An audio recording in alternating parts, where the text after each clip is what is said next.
Coach Enrico Mariotti, grande vittoria nel derby, una vittoria di carattere.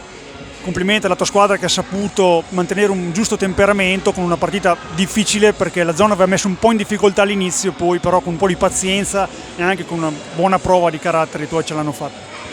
Ma sì, io penso che è stato più l'effetto derby, perché la zona ieri, anche giovedì ne avevamo parlato, avevo visto che il Modena durante la partita adotta questo sistema difensivo, quindi ci eravamo preparati.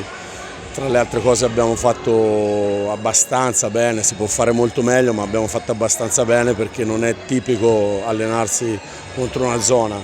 Tant'è che poi abbiamo creato una situazione di tiro con un gol.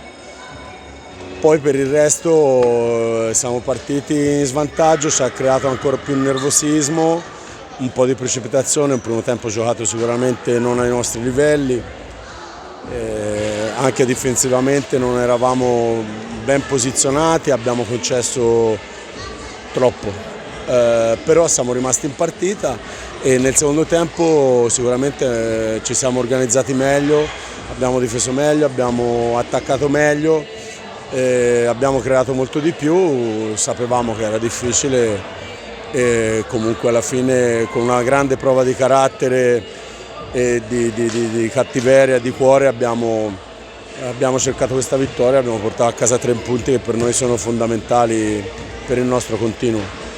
Ecco, Scandiano, tanto si sta chiudendo il girone d'andata, manca una partita, è al terzo posto più o meno negli obiettivi perché si voleva restare tra le prime 4 e adesso c'è.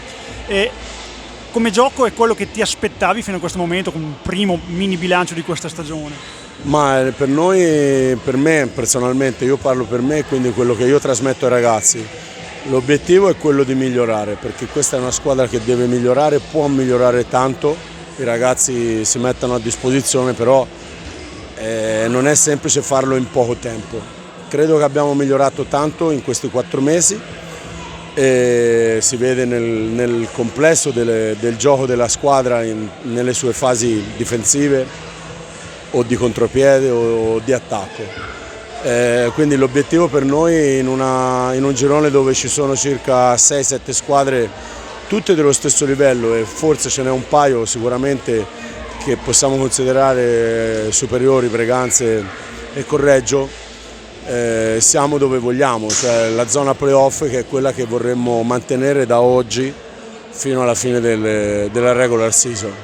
Sappiamo che è difficile perché c'è il Seregno, c'è il Tiene che non rispecchia la sua posizione, il Modena che non rispecchia la sua posizione, però questo può essere un demerito ma può essere anche merito delle altre squadre.